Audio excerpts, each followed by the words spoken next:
हमारा परमेश्वर हमारे लिए उपलब्ध होता है और ऐसा अद्भुत परमेश्वर है जिसकी मर्जी है कि हम धर्मी जीवन बिताए। तो आइए अजीजों, ज्यादा समय ना गवाते हुए हम जिस विषय पर अध्ययन कर रहे वो विषय है धर्मी व्यक्ति, और फिलहाल हम चल रहे धर्मी व्यक्ति के निर्णय। और इस विषय के लिए हमने जिस वचन का चुनाव किया है वो है रोमियो की पत्री 4 अध्याय और वचन 25। वह हमारे अपराधों के लिए पकड़वाया गया और हमारे धर्मी ठहरने के लिए जिलाया भी गया। यीशु मसीह का बलिदान पापों से क्षमा देती है और यीशु का पुनरुत्थान आपको और मुझे धर्मी ठहराता है। और परमेश्वर चाहता है कि हम धर्मी जीवन जिए, क्योंकि अधर्मियों का पुनरुत्थान है जो दंड का या न्याय का पुनरुत्थान है, धर्मियों का पुनरुत्थान है जो जीवन का और अनंत जीवन में लेके जाने वाला पुनरुत्थान है। और परमेश्वर ने अपने पुत्र का बलिदान आपके लिए, मेरे लिए और सारे संसार के लिए इसलिए किया है ताकि उस धर्मी पुत्र के लहू के द्वारा हम अधर्मी धर्मी बनकर धर्मी जीवन की चाल चले, ताकि हमारे जीवन से हम नहीं तो उस परमेश्वर का प्रिय पुत्र जो धर्मी है वो हमारे जीवन से स्वर्ग को और इस संसार को दिखे। हम प्रभु भोज लेते हैं तो वो उस धर्मी पुत्र के लहू का प्रतीक है। वो लहू हम पीते हैं जिसके द्वारा हमारे भीतर उसका स्वभाव और उसके गुण आना चाहिए। आमीन।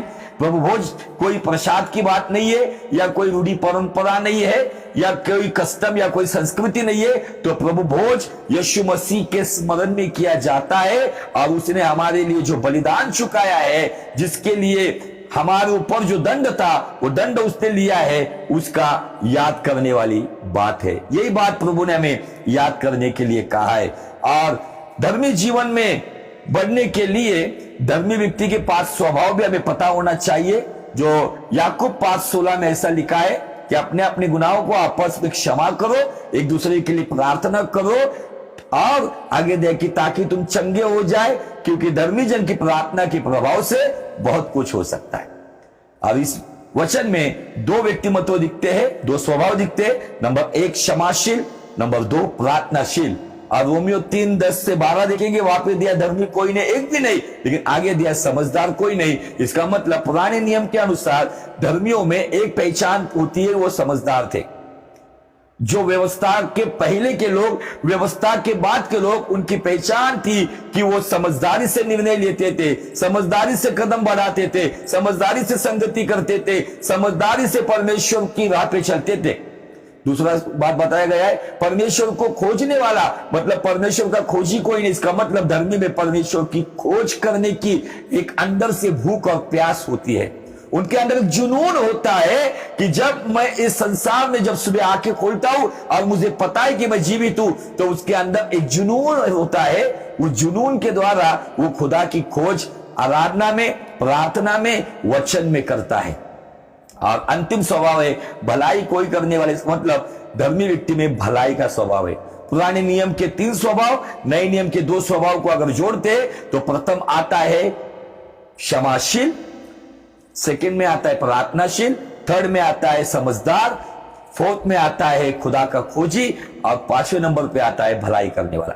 ये 5 स्वभाव को लेकर जो अपना जीवन परमेश्वर के वचन के अनुसार, उसे लाभ हो या नुकसान हो, उसे अपमान मिले या सम्मान मिले, वो बीमार रहे या चंगा रहे, वो अच्छे हालात में रहे या बुरी हालात में रहे, जो इन 5 स्वभावों के साथ अपने जीवन का कदम बढ़ाते हैं, वो व्यक्ति में धर्मी व्यक्ति के गुण स्वभाव दिखते हैं। और ऐसे धर्मी व्यक्ति के प्रार्थना के प्रभाव से अब तक कुछ नहीं हुआ, तो निश्चय ऐसे धर्मी की प्रार्थना के प्रभाव से जरूर कुछ होगा जो आंखों ने नहीं देखा, कानों ने नहीं सुना, मनुष्य के चित्त में नहीं आया। ऐसी अद्भुत और अलौकिक बातें आपके जीवन से भी हो सकती है।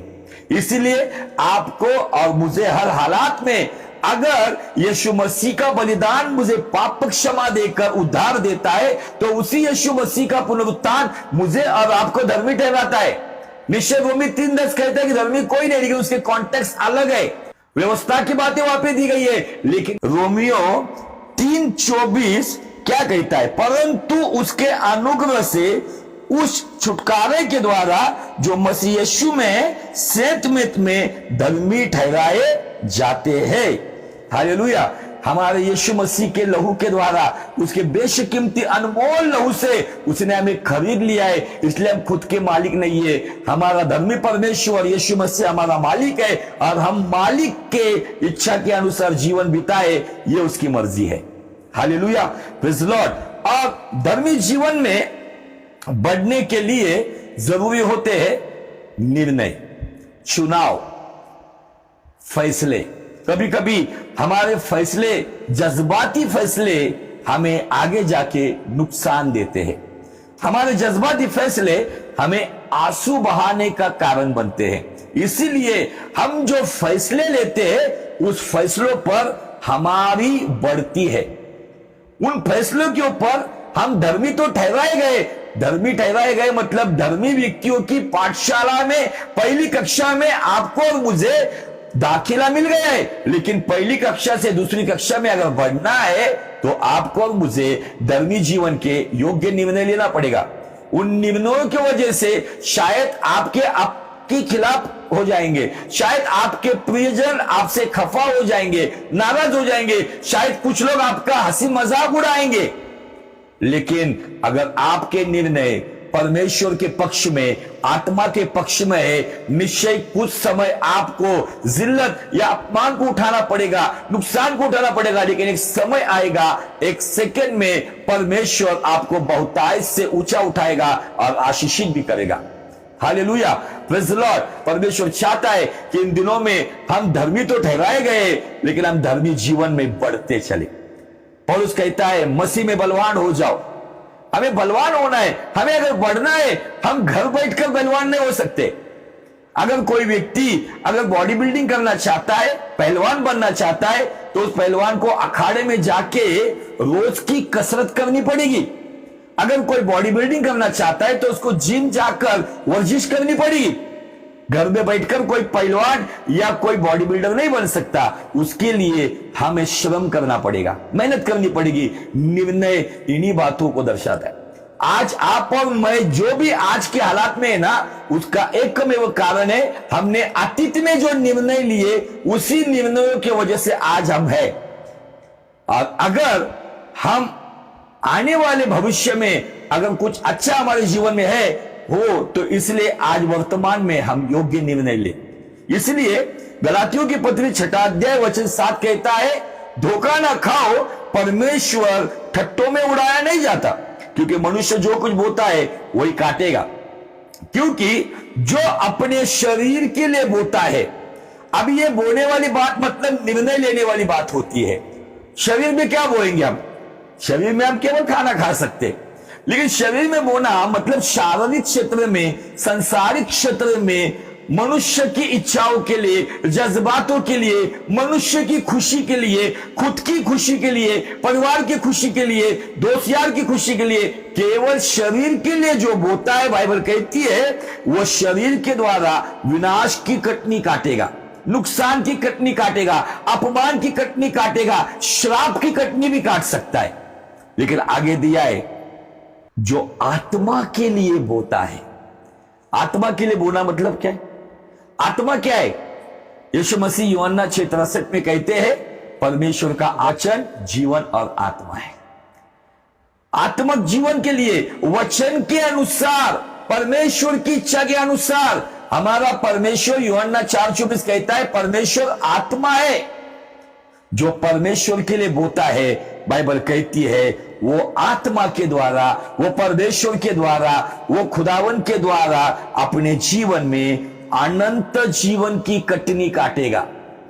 यहां पे परमेश्वर ने हमें खुद निर्णय लेने के लिए कहा है। परमेश्वर ने अदन की वाटिका से लेके आज तक जन्म लेने वाले हर एक व्यक्ति के लिए एक बेहतरीन वरदान दिया है, जिसे इंग्लिश में फ्री विल कहा जाता है, जिसे अपनी इच्छा कही जाती है। आज इन दिनों में ये जो वरदान हमें मिला गया है, उस वरदान का इस्तेमाल मैं शरीर के बोने के लिए करता हूं या आत्मा के बोने के लिए करता हूं। अगर मैं शरीर के लिए, मेरे अरमानों के लिए, मेरी खुशियों के लिए, मेरी बातों के लिए, मेरे हमदर्दी के लिए, मेरे फायदे के लिए अगर मैं शरीर के लिए बोता हूं तो निश्चय शरीर के द्वारा भले आज संसार में लोगों में बहुत बड़ा नाम होगा, बहुत बड़ी शान होगी, आलीशान घर होगा, बड़ी पहचान होगी, लेकिन आने वाले दिनों में यही कटनी कहीं ना कहीं न्याय के समय में मेरा और आपका नुकसान कर सकती है। लेकिन यदि हम मनुष्य को क्या लगता है, मुझे क्या लगता है, इससे अधिक मेरे खुदावन को जो भाता है, उन बातों के लिए अगर मैं कटता हूं परमेश्वर की आत्मा के लिए, तो निश्चय ही डंके की चोट पे बताना चाहता हूं, आप इस जीवन में तो आशीषित होगे, लेकिन ये आत्मा के क्षेत्र में वही बातें आपको अनंत जीवन में भी कटनी देगी। अनंत जीवन में भी परमेश्वर कहेगा, हे शबाश मेरे विश्वासु भले दास या दासी, इन राज्यों पे तू अधिकार चला। परमेश्वर इन दिनों में ढूंढ रहा है कि हम कौन से क्षेत्र में बोने वाले किसान है। हमें यहाँ पे किसान का रोल करना है। अगर मेरे और आपके जीवन में अगर हम कुछ गंदे बीज अगर हमारे गंदे जीवन में अगर बोते हैं, तो उपवास प्रार्थना के द्वारा अच्छी फसल की आप आशा नहीं रख सकते हो। अगर हमारे जीवन के गलत निर्णय ये गंदे बीज को दर्शाया जाता है, हमारे जीवन में हमने अपनी इच्छा से जो संगति को पकड़ा है, ये गंदे बीज को दर्शाया जाता है, ये जंगली बीज को दर्शाया जाता है। यदि हम गलत बातों को छोड़कर, गलत संगति को छोड़कर, बुरी बातों को छोड़कर अगर हम पवित्रता की राह पे चलते हुए निर्णय लेंगे, शायद संसार आज मेरा मजाक उड़ाएगा, लेकिन आने वाले दिनों में परमेश्वर मेरे सर पे, जैसे पौलुस कहता है कि मेरा समय खत्म हुआ है, मैं कुश्ती लड़ चुका हूं, जल्दी वो धर्म का मुकुट, वो धर्मी और न्यायी परमेश्वर मुझे पहनाएगा। मुझे ही नहीं, उन्हें भी पहनाएगा जिन्हें उसका आना प्रिय है। धर्मी व्यक्ति धर्मी परमेश्वर की इंतजार में अपना जीवन बिताते हैं। इन दिनों में आपको मुझे जांचना होगा कि क्या मेरे निर्णय शरीर के क्षेत्र में, बहुत सारे लोग शरीर के क्षेत्र में, स्पेशली बताना चाहता हूं, बहुत सारे लोग शादी ब्याह के लिए बहुत गड़बड़ी करते हैं। कुछ लोग अन्य जाति में, कॉलेज में या जॉब पर कहीं ना कहीं लगाव हो जाता है, प्रेम हो जाता है, अन्य जातियों में शादी करते हैं, उनका खामियाजा उनको, बहुत ऐसे कम लोग हैं, परमेश्वर की योजना के अनुसार कुछ होता होगा, लेकिन मेरे नजर में मैंने देखा है उन लोगों के जीवन में केवल और केवल दुख और परेशानी देखी गई है। मेरे और आपके जीवन में हमारे जीवन साथी को चुनने के लिए भी हम आत्मिक क्षेत्र में बोलना चाहिए, क्या मैं जिसका चुनाव कर रहा हूं, क्या मैं जिसका चुनाव कर रही हूं, क्या वो उद्धार पाया व्यक्ति है, क्या वो परमेश्वर के भय में चलने वाला व्यक्ति है। भले वो थोड़ा कम कमाता होगा, दिखने के लिए इतना खास नहीं होगा, रंग से इतना गोरा नहीं होगा, भले वो हैंडसम नहीं होगा, भले वो ब्यूटीफुल नहीं होगी, लेकिन क्या वो आत्मिक जीवन जीने वाली व्यक्ति है, तो ही मुझे निर्णय लेना होगा उस व्यक्ति के साथ जिंदगी बिताने के लिए। बहुत सारे लोग बाहरी स्वरूप को देखकर शरीर के लिए बोते हैं, उनकी धन दौलत देखते हुए, एजुकेशन देखते हुए, समाज का नाम देखते हुए, पर्सनैलिटी को देखकर, बाह्य स्वरूप को देखकर जब शरीर के लिए बोते हैं, तो निश्चय उनके जीवन में एक समय आता है विनाश की कटनी काटते। आज स्पेशली मुझे जवानों को बताना है, जवानों आपके दिनों में भले आप सब प्रकार की बातों में हो, लेकिन आपके निर्णय, आपकी संगति, क्योंकि बाइबल कहती कुसंगति से नीति बिगड़ जाती है। आपके जीवन में आपको जांचना है, परखना है। परमेश्वर ने हमें आज्ञा दी, हर आत्मा की प्रतीति मत करो, जांचो परखो क्या ये खुदा की ओर से है। उपवास प्रार्थना करो, मैं संगति कर रहा हूं अन्य जातियों के फ्रेंडशिप में, अन्य जातियों के दोस्त यारियों में, क्या वहां पर मैं मेरा समय बर्बाद कर रहा हूं, क्या वहां पर मैं कुछ गलत राह पे चल रहा हूं, तो मुझे निर्णय लेना होगा। भले वो मुझे गलत समझे, भले वो मुझे मजाक में ले, भले मेरा मजाक उड़ा दिया जाए, लेकिन मैं मेरे चरित्र को, मेरे जीवन को भ्रष्ट होने नहीं दूंगा। आज इन बातों पर आपको सोचना होगा।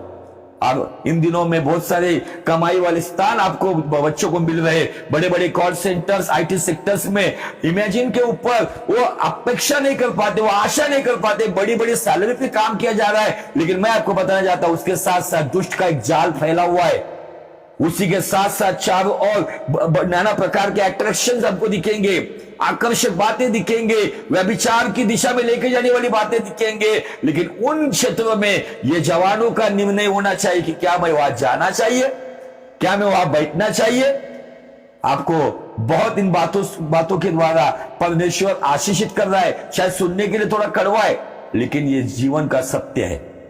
Hallelujah, praise the Lord. और आइए हम अब्राहम के जीवन से देख रहे हैं कि अब्राहम के निर्णय किस तरीके से योग्य निर्णय उसके जीवन में उसने लिए और जिसके द्वारा वो आशीषित हुआ। वचन 10:30, धर्मी सदा अटल रहेगा परंतु दुष्ट पृथ्वी पर बसने ना पाएंगे। हालेलुया, धर्मी अटल रहता है, धर्मी को कोई माइका लाल गिरा नहीं सकता।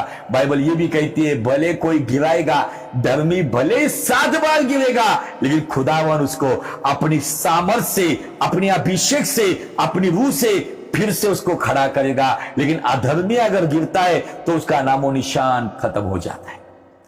भले आपको गिराने की कोशिश कोई करेगा, आपके अपने आप को कोशिश करेंगे, आपको आपने जिनको तैरने को सिखाया वो आपको डुबाने की कोशिश करेंगे, आपने जिनको अखाड़े में पहलवानगिरी सिखाई वो आपको चित करने की कोशिश करेंगे। लेकिन यदि आप धर्मी जीवन जीते हैं, यदि आप आत्मा के क्षेत्र में बोलते हैं, कोई माइकल ना आपको डुबा सकता है ना आपको चित कर सकता है। शायद कुछ समय के लिए आप गिरोगे भी, लेकिन बाइबल का परमेश्वर कहता है धर्मी भले 7 बार गिरेगा लेकिन खुदावन उसको खड़ा करेगा, लेकिन अधर्मी या दुष्ट गिरेगा उसका नामो निशान गायब हो जाएगा।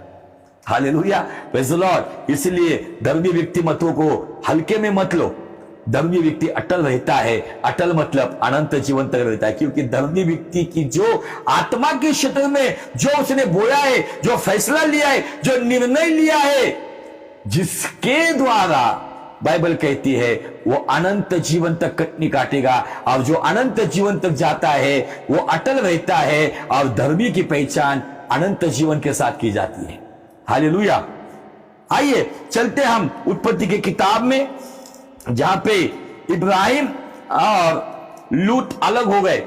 अब हम पिछले एपिसोड में हम देख चुके हैं कि एक निर्णय लेने की बात आई, और निर्णय लेने की बात जब आई, परमेश्वर ने ये एक गुप्त संभाषण या एक सीक्रेट कम्युनिकेशन या सीक्रेटली जो भी उनके अंदर जो कॉन्फ्रेंस हुआ था परमेश्वर और अब्राहम का, जिसके द्वारा अब्राहम ने आके लूत के सामने एक प्रस्ताव रखा, और उस प्रस्ताव को देखकर लूत एकदम खुशी के मारे झूम उठा, और उसने तुरंत, बाइबल कहती है उत्पत्ति की किताब उसका 13 अध्याय और वचन कई से आगे, तब लूत ने आंख उठाकर यरदन के पास वाली सारी तराई को देखा, और वो सब सींची हुई है, जब तक यहोवा ने सदोम और अमोरा का नष्ट नहीं किया था, तब तक सोर के मार्ग पर वो तराई यहोवा की वाटिका और मिस्र देश के समान उपजाऊ थी। जब उसके सामने ये प्रस्ताव रखा गया इब्राहिम के द्वारा कि देख हम दोनों भाई बंद है, हमारे बीच में इन काम करने वाले ये जो गोपाल लोग है, गाय बैल को संभालने वाले चरवाए हैं, ये आपस में लड़ रहे, इनके वजह से हमारे बीच में कोई भी झगड़े वाली बात ना हो। लूत को कहता है अगर तू दाएं जाएगा तो मैं बाएं जाऊंगा। अब्राहम ने प्रस्ताव रखा, लूत ने आंखें उठाकर उसने जैसे कानों से सुना, अगर वो सच में अब्राहम को अपने पिता की जगह अगर समझता था, अगर वो सच में अब्राहम से लगाव रखने वाला बेटा होता था, तो वो आंखें यहोवा के उन प्रदेशों पर या जमीन पर नहीं लगाता था, तो वो आंखों से आंसू छलकते हुए, आंसू बहाते हुए, दुख से, उस दर्द से वो अब्राहम को कह सकता था, डैडी, पिताजी, आप ये क्या प्रस्ताव दे रहे हो मुझे? इन नौकरों की वजह से तू मुझे प्रस्ताव दे रहा है? तू मुझे ये कह रहा है कि हम अलग हो जाए? नहीं नहीं नहीं, ये नौकर चले जाएंगे तो भी नो प्रॉब्लम, लेकिन मैं तुझे छोड़ूंगा नहीं। अब्राहम ने लूत की परीक्षा परमेश्वर के द्वारा ही की, और उसे नतीजा मिल गया। अब्राहम को ऐसे लगा लूत कहेगा नहीं नहीं अब्राहम पिता मैं तुझे छोड़ूंगा नहीं, लेकिन बाइबल कहती है लूत ने एक गलत निर्णय लिया, और उसने कंफर्ट जोन में हरी भरी जमीन को यहोवा के वाटिका के समान और मिस्र देश की उपजाऊ जमीन के समान, ये क्यों वहां पे तुलना की गई है? क्योंकि इसी अध्याय में वो मिस्र से लौट कर आए हैं, मिस्र की उपजाऊ जमीन को उसने देखा है, मिस्र की जमीन में से किस तरीके से धान आता है, यह फसल को देखकर आया हुआ व्यक्ति, उसने ज्ञान बढ़ गया उसके अंदर, लेकिन प्रेम खत्म हो गया। इसलिए लूत का शरीर के क्षेत्र में लिया हुआ निर्णय हम बहुत पहले देख चुके कि विनाश को लेकर आया और वो अपने बाप को छोड़कर चला गया। और बाइबल कहती है उत्पत्ति 13:14, जब लूत अब्राम से अलग हो गया तब उसके पश्चात यहोवा ने अब्राम से कहा, आंखें उठाकर जिस स्थान पर तू है वैसे उत्तर दक्षिण पूर्व पश्चिम चारों दृष्टि और दृष्टि कर, क्योंकि जितनी भूमि तुझे दिखती है उस सबको मैं तुझे और तेरे वंश को युग युग के लिए दूंगा। आमीन। शायद लूत ने वो छोटा सा टुकड़ा जमीन का देखा होगा, वो नदी को देखा होगा, लेकिन परमेश्वर ने लूत जब अलग हो गया, वाचा बांधने वाला परमेश्वर ने वाचा की जमीन उसको दिखाई। अब्राहम का पहला निर्णय था परमेश्वर की वाणी सुनकर परमेश्वर के पीछे चलना, लेकिन एक गलती उसने की। परमेश्वर ने नहीं कहा था कि लूत को लेकर चल, लेकिन लूत को त्यागना पड़ा। लूत के साथ जो लगाव था, जब तक लूत उसके जीवन से अलग नहीं हुआ तब तक उसे उसका गंतव्य या उसकी मंजिल नहीं दिखी। उसकी मंजिल उसको कब दिखी? जब लूत अलग हो गया। अब हम देख चुके लूत मतलब हमारे जीवन में हमने बनाए हुए जज्बाती लगाव, और कुछ जज्बाती लगाव हमारे शौक के साथ होंगे, हमारी संगति के साथ होंगे, चिड़िया जानवरों के साथ, कुत्ते बिल्लियों के साथ होंगे। ऐसी कुछ बातें होंगी जिसको हमने लगाव लगा के रखा है, हमारा अधिकतम समय हमने उनको दिया है, हम उनके साथ बहुत जुड़े हुए रहते। खुदावन के साथ, मेहमान के साथ जुड़े हुए रहते, मेहमान के जैसे कुछ लोग खुदावन के साथ रहते। जब तक आपके जीवन की ये लगाव वाली बातें, कुछ लोगों का लगाव आज इन दिनों में मोबाइल के साथ बहुत है, जिनका मोबाइल दिन रात उनसे छूटता नहीं है। कुछ लोग संगीत सुनने में बहुत व्यस्त है। आज बहुत अच्छी बात मुझे फेसबुक में पढ़ने को मिली, बहुत सारे लोग कहते हैं मेरे पास टाइम नहीं है पास्टर जी, हम बहुत बिजी है। तो उस पोस्ट में मैंने पढ़ा, जो 20 लाख लोगों की अगुवाई करने वाला मूसा, वो खुदा के साथ 40 दिन 40 रात संगति करता था। जो 20 लाख से अधिक लोगों की अगुवाई करता था, जो एक राष्ट्र का राजा है, वो राजा दिन में 7 बार खुदा की खिदमत और इबादत करता है, जिसका नाम दाऊद है। एक बड़ा ऑफिसर जिसके अंडर 40 देशों का अधिकार दिया गया है, जो दानियल बेबीलोन के समय में जो 40 प्रांतों के ऊपर जो अधिकारी था, वो दानियल इतने व्यस्त समय में भी अपने जीवन में वो दोपहर, सुबह, दोपहर, शाम ये 3 बार घुटने टेक कर धन्यवाद के साथ, आराधना के साथ प्रार्थना किया करता था। हम नहीं कह सकते हम व्यस्त है। जिसके पास खुदा के लिए समय नहीं, खुदा के पास उनके लिए भी समय नहीं। इन दिनों में आज बहुत सारे लोग अपने आप को फुल टाइम मिनिस्टर कहते हैं, लेकिन उनकी फुल टाइम मिनिस्ट्री दिखती नहीं है। उनका अधिकतम समय संसारिक बातों में ही जाता है। आज बहुत सारे लोग, मैं I am full time minister, लेकिन घूमने जा रहे, पिकनिक को जा रहे, यहां जा रहे, जाओ अच्छी बात है, लेकिन क्या उसके साथ साथ क्या मैं खुदा की सेवकाई कर रहा हूं? क्या मुझे फुल टाइम की कॉल मिली? क्या मैं फुल टाइम सेवकाई कर रहा हूं? क्या मैं फुल टाइम खुदा में व्यस्त हूं, या संसार में, या कोई प्रोजेक्ट बनाने में व्यस्त हूं? आज बहुत सारे लोग अपने आप को फुल टाइम बोलने वाले, बड़े बड़े प्रोजेक्ट रिपोर्ट में कहां से धन आएगा, कहां से फंड आएगा, ये शातिर दिमाग, छल वाली बुद्धि में बहुत सारे चल रहे। लेकिन धन्य वे लोग जो फुल टाइम मिनिस्ट्री को समझते हैं और खुदा के पीछे चलते हैं।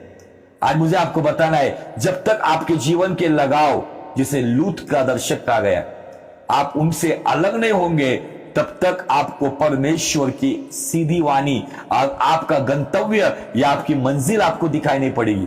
बहुत सारे लोग सेवा कर रहे, बहुत सारे लोग मिनिस्ट्री को निकल रहे, लेकिन उन्हें पता नहीं उनकी मंजिल क्या है।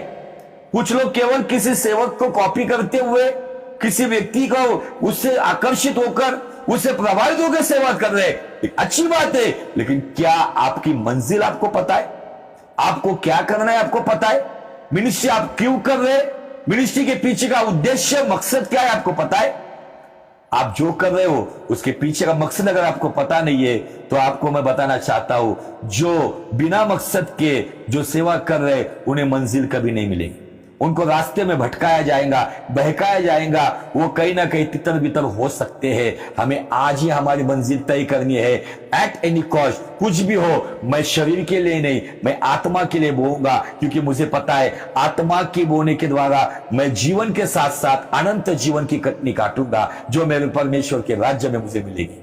Hallelujah, praise the Lord. उसके बाद बाइबल कहती है उत्पत्ति 13:18, इसके पश्चात अब्राम अपना तंबू उखाड़ कर ममरे के बाल उसके बीच जो हेब्रोन में थे जाकर रहने लगा, और वहां भी यहोवा की एक वेदी बनाई।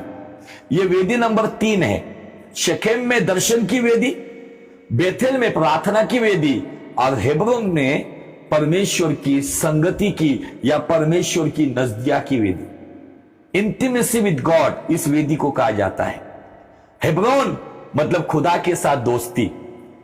शकेम में हम विश्वास करते हैं, बेथेल में हम चेले बनते हैं, लेकिन हेब्रोन में हम परमेश्वर के दोस्त बनते हैं।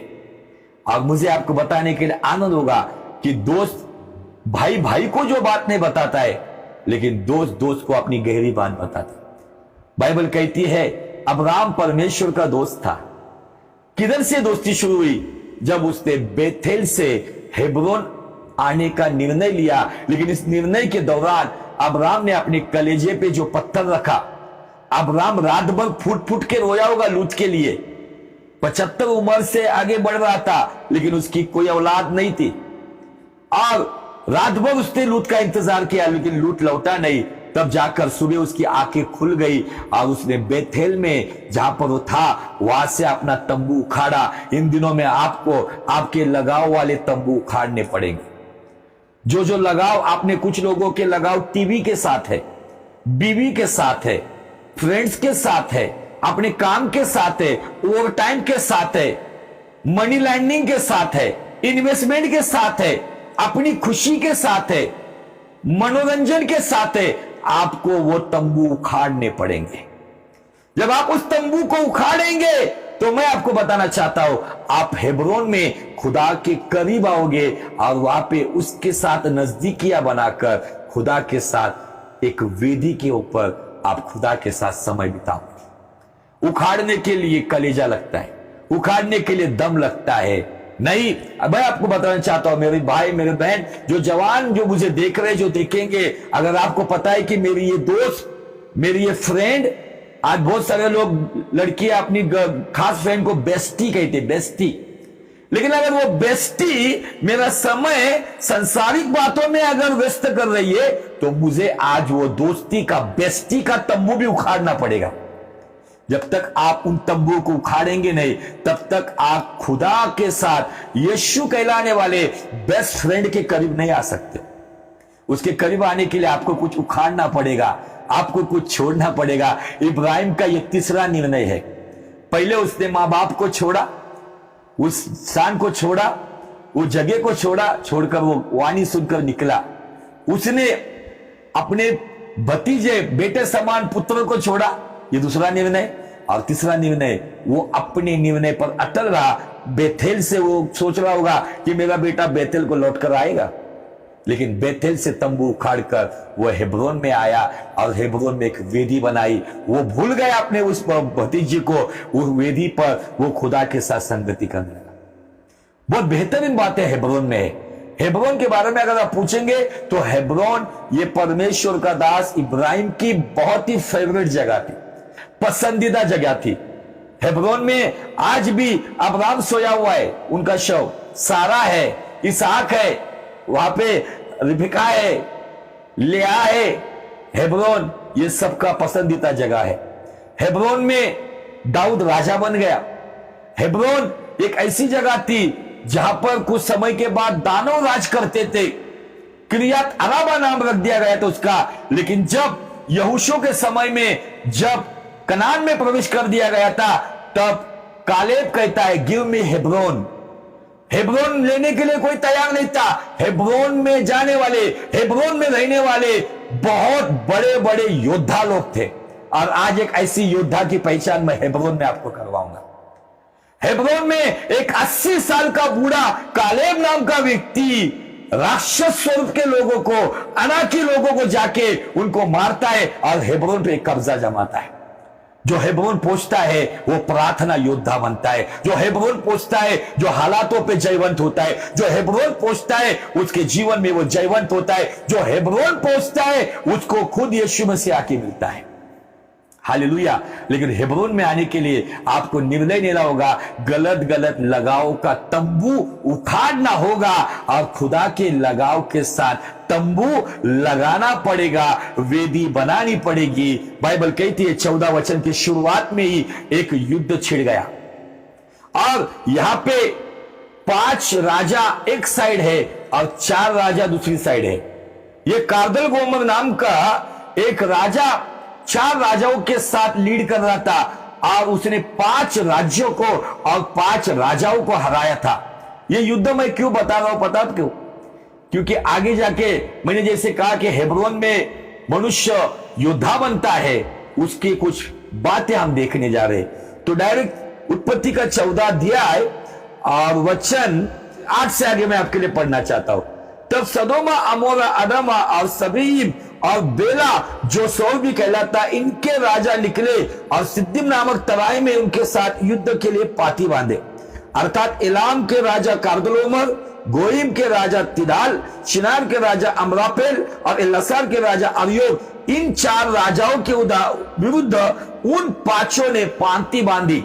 मतलब अपोजिट में कार्दल गोमर के पकड़ के 4 राजा है और ये सदोम अमोरा के साथ 5 राजा है। मतलब 9 राज्य भिड़ रहे हैं, युद्ध उधर हुआ है। और बाइबल कहती है सिद्दीम नामक तराई में जहां लसार मिट्टी के गड्ढे ही गड्ढे थे, सदोम और अमोरा के राजा भागते भागते उनमें गिर गए पड़े और जो बचे हुए पहाड़ पर भाग गए। तब सदोम और अमोरा के सारे धन, भोजन वस्तुओं को लूट लाट कर वो कार्दल गोमर लेकर गया। और 12 वचन कहता है और अब्राम का भतीजा लूत जो सदोम में रहता था।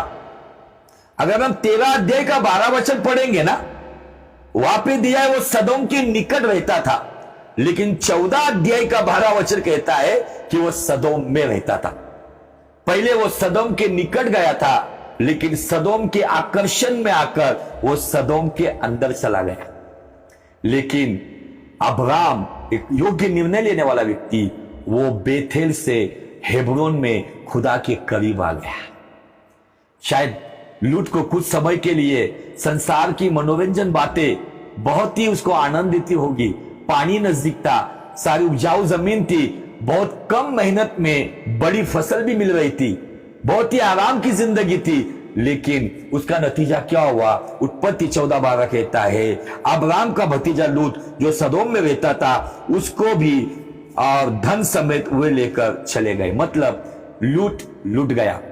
लूट अपने परिवार के साथ, अपने धन दौलत के साथ, जो अलग होकर अपना साम्राज्य बनाने के लिए अपने सगी संबंधी को छोड़कर वो अपने राज्य और अपनी मनमानी के लिए शरीर के क्षेत्र में निर्णय लेकर गया, वो लूट गया। आज के डेट में भी बहुत सारे लोग निर्णय लेते, शुरुआत बहुत अच्छी होती है, कुछ अपने पासबान को छोड़ते, कुछ अपने सेवक को, अपने जो गुरु है उनको छोड़ते हैं, अपने रिश्ते नाते को छोड़। कुछ दिन बहुत अच्छा लगता है सदोम में, लेकिन बहुत दिन वो रहता नहीं है। सदोम में उनको कोई लूट लेते हैं। उनको छूटने के लिए या छुटकारे के लिए अपने प्रिय व्यक्ति की जरूरत होती है। बाइबल कहती है यहां पर ऐसा हुआ। तब एक जन जो भागकर बच निकला था, उसने जाकर इब्री अब्राम को समाचार दिया। अब्राम तो एमोरी ममरे जो एशकोल और आनेर का भाई था, उसके बाण उसके बीच में रहता था और ये लोग अब्राम के संग वाचा बांधे हुए थे। यह सुनकर कि उसका भतीजा बंदी बना लिया गया, अब्राम ने अपने 318 शिक्षित, युद्ध कौशल और निपुण दासों को लेकर जो उसके कुटुंब में उत्पन्न हुए थे, अस्त्र शस्त्र धारण करके दान तक उनका पीछा किया। अभी मैं थोड़ा सा इस वचन को क्यों आपको बता रहा हूं कि मैंने इस हेब्रोन में बहुत सारे प्रकाशन पाए हैं। मैं जैसे आंखों से जैसे पिक्चर चलता है, मैं सारी महिमा प्रभु को देता हूं। मैंने दर्शन देखा, इसलिए मैं कोई महान सेवक नहीं हूं, लेकिन मैंने इन बातों को करीब से जाना है। जब भी कोई बात को मैं पढ़ता हूं, प्रभु प्रकाशन के साथ मुझे वो दृश्य भी बता कि क्या है। पहली बात, जब उत्पत्ति 13:7 में हम आते हैं, वहां पे लिखा है अब्राम और लूत की भेड़ बकरियां और गाय बैल के चरवाहे में झगड़ा हुआ। क्या लिखा है? अब्राम और लूत के जो चरवाहे थे उनके अंदर झगड़ा करने वाले लोग थे। लेकिन अब्राम के कुटुंब में, यहां पे चरवाहे नहीं कहा है, अब्राम की संतान तो अभी तक पैदा नहीं हुई है। बाइबल कहती है अब्राम के कुटुंब में, मतलब हेब्रोन में आकर झगड़ा करने वाले, युद्ध करने वाले बन जाते हैं। You got it? आपने समझा इस पॉइंट को? हेब्रोन में आने से पहले यही कुछ लोग होंगे जो लूत के चरवाहों के साथ झगड़ा कर रहे थे। हमें झगड़ा करने वाले मसीह नहीं चाहिए। यीशु मसीह को युद्ध करने वाले, शैतान की ताकतों पर जयवंत होने वाले, दुष्ट को मुंह तोड़ जवाब देने वाले, आत्मिक जीवन से, पवित्र चरित्र से इस संसार में यीशु मसीह के संतान बनकर आत्मिक युद्ध करने वाले लोग यीशु मसीह को इन दिनों में चाहिए। लेकिन यही लोग, शायद मुझे ऐसा लगता है कि लूत के साथ झगड़ा करने वाले, लेकिन जब अब्राम के साथ ये रुक गए और अब्राम के साथ जब ये लोग हेब्रोन में आ गए, तो यही झगड़ा करने वाले, बाइबल कहती है ये कुटुंब से उत्पन्न हुए, ये अस्त्र शस्त्र धारण करते हुए, उन्होंने सोचा नहीं। कितने लोग हैं? 318। आपको इस युद्ध के बारे में मैं आज ही खत्म नहीं करूंगा। आपको बहुत ही इन बातों पर खुद भी अध्ययन करना पड़ेगा। क्या ये बातें सच में राजू ठाकुर भगवान बता रहे? अगर मैं कुछ गलत प्रचार कर रहा हूं तो आपको पूरा अधिकार है। आप इस पोस्ट पर मेरा नंबर है, आप मुझे सिखा सकते हो, आप मुझे करेक्ट भी कर सकते हो। आपका सुझाव और आपका करेक्शन मैं गर्दन झुकाकर लेने के लिए तैयार हूं। लेकिन मैं इन बातों पर आता हूं। यहां पे अभी सवाल यह आता है, इनके अंदर झगड़ा हुआ कहां से? वास्तविक बाइबल क्या कहती है? जब अब्राम निकला तो अब्राम, सारा और लूत था। क्या थोड़ी बहुत होगी प्रॉपर्टी लेकर, लेकिन इनके पास ये धन आया कहां से? ये झगड़ा करने वाले लोग कौन थे? लूत के साथ जाने वाले लोग कौन थे? उन लोगों को थोड़ा सा आपको स्टडी करना होगा। इसलिए मैं थोड़ा फिर से पीछे आता हूं। उत्पत्ति का 13 अध्याय, बाइबल कहती है 1 वचन से आगे, तब अब्राम अपनी पत्नी और अपनी सारी संपत्ति लेकर लूत को भी संग लिए हुए मिस्र को छोड़कर कनान की दक्षिण देश में आया। आगे गौर से सुनो। दक्षिण देश में अब्राम भेड़ बकरी और गाय बैल और सारे, अगर हम देखेंगे वहां पे बाइबल कहती है कि फिर वो दक्षिण देश में चलकर बेतल के पास उसी स्थान पे पहुंचा जहां पहले उसने अपने तंबू खड़ा किए थे, और जो बेतेल और ऐ के बीच में है। बाइबल स्पष्ट रीति से हमें यहां पे कहती है ये स्थान उस वेदी का है जिसने उसने वहां पर वेदी बनाई थी। आगे मैं चल रहा हूं। लूत के पास भी जो अब्राम के साथ चलता था, भेड़ बकरियां, गाय बैल और तंबू थे। इसलिए उस देश में उन दोनों के लिए पर्याप्त स्थान न था कि वो इकट्ठे रहे, क्योंकि उनके पास बहुत सा धन था। ये धन आया कहां से? ये चरवाहे आए कहां से? ये दास दासी आई कहां से? तो ये जब मिस्र से निकले, तो मिस्र से निकलने के बाद हमें दिखता है कि ये दास दासियां उन्हें मिली, और मिस्र से आया हुआ जो भी है वो गड़बड़ी लाता है। उसका बहुत ही पुख्ता सबूत आपको मूसा के जमाने में दिखेगा। इजराइलियों के साथ एक मिस्र समुदाय निकला था जो मिस्री था। वही उनको ही आलू प्याज याद आते थे, उन्हें मछलियां याद आती थी, उन्होंने ही वो बछड़ा बनाने का कंसेप्ट लाया था। मिस्र समुदाय मिस्र से आया हुआ। आज मुझे आपको बताना है, क्या आपके साथ मिस्र की संगति है? संसारिक, मिस्र का एक मतलब निकलता है संसार। क्या आपकी संगति संसार के साथ अधिक है? तो मैं आपको बताना चाहता हूं, यह संसार की संगति झगड़ा करने के लिए आपको मजबूर करेगी। लेकिन अगर आप हेब्रोन में आओगे, हेब्रोन की ओर बढ़ोगे, झगड़ा करने वाले परमेश्वर के लिए युद्ध करने वाले बनते हैं। मैं भी, मेरे उद्धार के पहले मैं भी मिस्रवासी था। मेरे अंदर भी झगड़ालू वृत्ति थी। रोज किसी का ना किसी का खून बहाना ये मेरी आदत बन गई थी। मैं झगड़े करता था, मारपीट करता था और लोगों के सामने घिनौना कृत्य करता था, लेकिन जिस दिन मेरा उद्धार हुआ, हेब्रोन की ओर मैं जैसे बढ़ने लगा, ये झगड़ा करने वाला प्रार्थना का युद्ध करना शुरू कर दिया। Hallelujah, praise the Lord. आपको झगड़ालू मसीह बनना है या आपको योद्धा मसीह बनना है, ये आपका निर्णय है।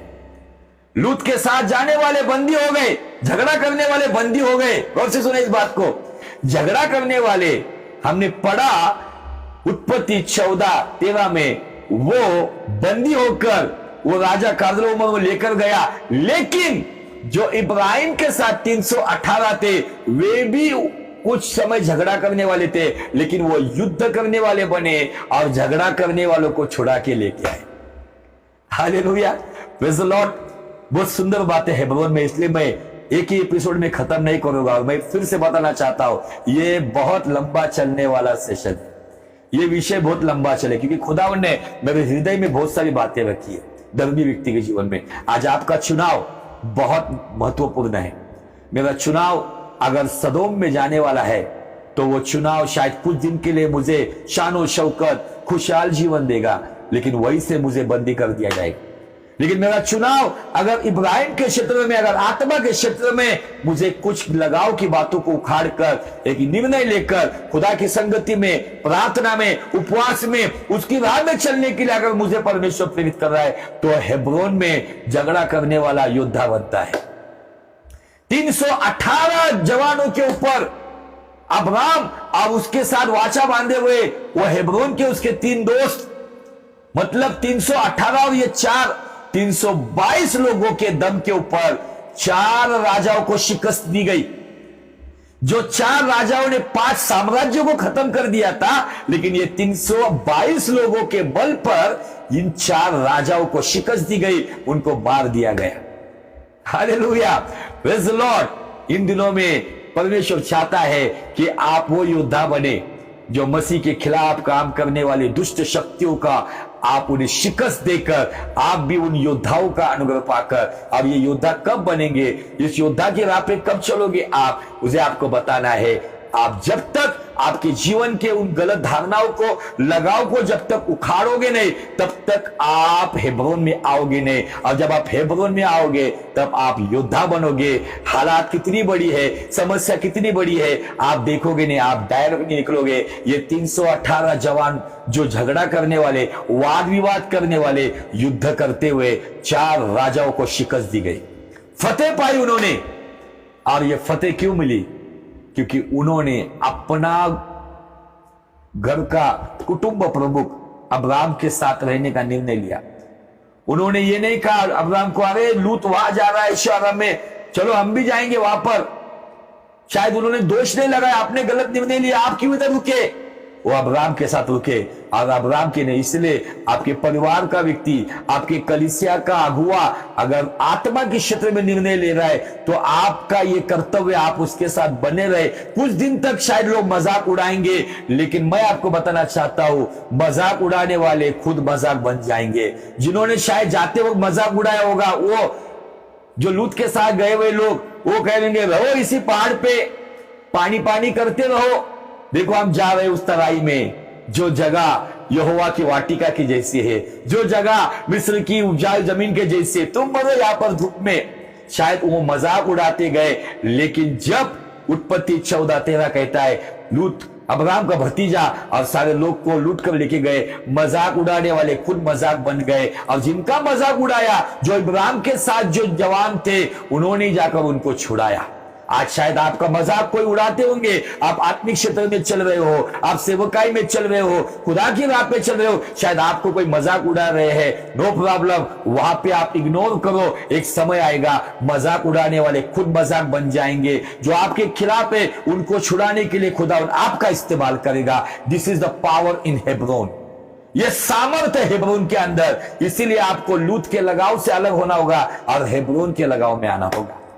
खुदावन करे इस वचन के द्वारा आपको बहुत बहुत आशीष, योग्य निर्णय लेकर खुदावन में बढ़ने के लिए परमेश्वर आपकी सहायता करे। आइए हम 2 मिनट की दुआ करते और इस सेशन को खत्म करते। प्यारे पिता परमेश्वर यीशु नासरी के नाम में हम धन्यवाद देते हैं कि सुंदर से प्रकाशन के लिए। प्रभु हम झगड़ा करने वालों में नहीं, तो हम युद्ध करने वालों में आए। प्रभु जी योग्य निर्णय लेकर योग्य अगुआ के पीछे परिवार के लोगों के साथ योग्य संगति में पिता परमेश्वर हम चलते रहे। शायद संसार इसे मजाक में लेंगे, शायद हम साधारण लोग होंगे इसलिए हमारा मजाक उड़ाएंगे, लेकिन हमें पूरा यकीन है ज्ञानियों को लज्जित करने के लिए तो मूर्खों का इस्तेमाल करता है, बलवानों को लज्जित करने के लिए तो दुर्बलों का इस्तेमाल करता है।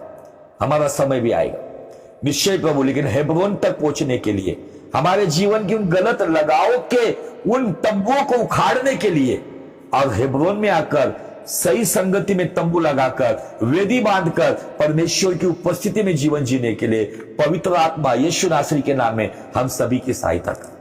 अगर कोई बीमार है इसी वक्त उनको छू लेना। मैं डिक्लेयर करता हूं 1 पतरस 2:24, तेरे कोड़े खाने से हर एक बीमार चंगा हो गया।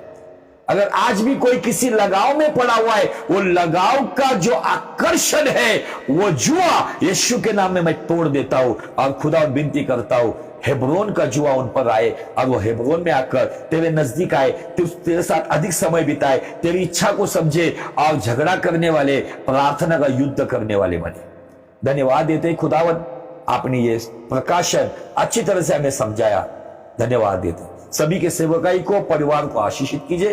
तेरी राह पे चलने के लिए पवित्र आत्मा तो उनकी अगुवाई कीजिए। पिता पुत्र पवित्र आत्मा के नाम में मैं सभी को आशीषित करता हूं। जो देख रहे अलग अलग जगह से उन्हें भी प्रभु आशीषित कीजिए, उनकी मुरादों को पूरा कीजिए और गलत संगति के लगाव से निकालकर पवित्र आत्मा की संगति के लगाव में लाकर हेब्रोन में बसने के लिए तू उनकी सहायता कर। धन्यवाद देते राजा, सभी को तेरे लहू के अंदर में ढकता हूं। विनती करता हूं तेरे फरिश्तों का लश्कर पवित्र आत्मा की अग्नि का बाड़ा उनके चारों ओर हमेशा बना दे। महिमा सारा आदर आपको देते। मरकुस 11:24 के साथ सहमत होते, जो मांगा है वो हमने पाया है। परमेश्वर का प्रिय पुत्र जो था, जो है और जो आने वाला, उस यीशु नासरी के जीवित जलाली और सामर्थ्य नाम में मांगता हूं, इसलिए सुन और ग्रहण कर पिता। आमीन आमीन।